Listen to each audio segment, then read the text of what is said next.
আজি হ'ল 19 ছেপ্টেম্বৰ আৰু আজি ৰাতিপুৱাৰ পৰা মনটো কিবা এটা ভাল লাগি থকা নাছিল।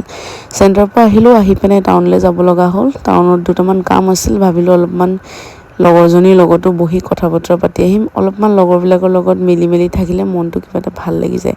আৰু যেতিয়াই বহুত বেয়া লাগে মই তেতিয়া কি কৰোঁ জানেনে?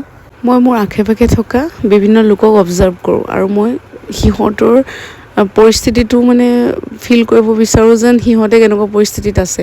আৰু যেতিয়া নিজতকৈ তলখাপৰ কাৰোবাক চাই দিওঁ তেতিয়া মনটো ভাল লাগি যায়। মন যেতিয়া উদাস হয় তেতিয়া সদায় নিজতকৈ তলখাপৰ মানুহলৈ চাব, কেতিয়াও ওপৰ খাপৰ মানুহলৈ নাচাব। ওপৰ খাপৰ মানুহলৈ চালে আপুনি বেছি আৰু হতাশাত ভুগিব যে সিহঁতৰ ওচৰত এইটো আছে, মোৰ ওচৰত এইটো নাই, সেনেকুৱা নিচিনা হয়। সেইকাৰণে সদায় নিজতকৈ তলখাপৰ মানুহক চাব, তেতিয়া মনটোৱে ভাল হৈ আহিব। মানে আপুনি তেতিয়া অনুভৱ কৰিব যে আপুনি এনেকুৱা এটা ভাল জীৱন যাপন কৰি আছে যিটো কাৰোবাৰ কাৰণে হয়তো এটা সপোন এতিয়াও। বাৰু যি নহওক, লগৰকেইজনীৰ লগত অলপমান সময় পাৰ কৰিলোঁ, মনটো ভাল লাগিল। ঘৰলৈ আহিলোঁ। ঘৰলৈ অহাৰ পাছত টিউশ্যন কৰিলোঁ আৰু এতিয়া যিহেতু এক্সামবোৰ চলি আছে, টিউশ্যন এৰিব নোৱাৰোঁ আৰু যিমান পাৰোঁ সিমান সোনকালে আপোনাৰ এক্সামবিলাকৰ কাৰণে সিহঁতৰ চিলেবাছবোৰ কমপ্লিট কৰিব লৈছোঁ। আৰু ঘৰলৈ আহি এনেকুৱা এটা বেয়া মানে খবৰ পালোঁ, কি ক'ম, ক'বলৈ মানে একো ভাষা নাই। মই যেতিয়া মোবাইলটো চাইছোঁ মানে এনেকৈ জুবিন দা ঢুকালে বুলি নিউজটো পাইছোঁ, মোৰ নিজকে বিশ্বাস হোৱা নাই। মানে আকৌ মই গুগলত গৈছোঁ, মানে কোনো পধ্যে মানে মই এইটো মানি ল'ব পৰা নাই যে তেওঁ মোৰ মাজত নাই। আৰু জীৱনত প্ৰথমবাৰৰ কাৰণে মানে এনেকুৱা এটা নিউজ দেখি মোক অনুভৱ হৈছিল যে এই নিউজটো ফেক হওক।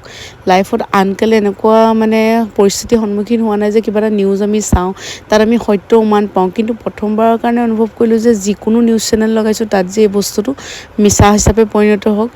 আৰু এয়া দেখিছেনে, সন্ধিয়ালৈ আমাৰ ঘৰৰ ওচৰতে মানে সকলোৱে এনেকৈ তেওঁক ৰাজহুৱাকৈ শ্ৰদ্ধাঞ্জলি দিছিলে। বহুত বেছি মানুহ হৈছে, মই নাই দেখা এনেকুৱা মানুহ। ক'ৰ পৰা আহিছে, কোন কেনেকৈ ওলাই আহিছে, কেৱল চাৰিওদিশে অকল মানুহ দেখিছোঁ, অকল মানুহ আৰু মানুহৰ মুখত তেখেতৰ কথা। মোৰ ক্লাছ যদিও চলি আছিলে, যেতিয়া গম পালোঁ যে আমাৰ ইয়াতে ওচৰতে তেওঁক ৰাজহুৱাভাৱে শ্ৰদ্ধাঞ্জলি দিব, মই টিউশ্যনবিলাক আগতীয়াকৈ কৰি মেলি ৰেডি হৈ মই এনেকৈ কৰি ওলাই গ'লোঁ চাবলৈ কাৰণে।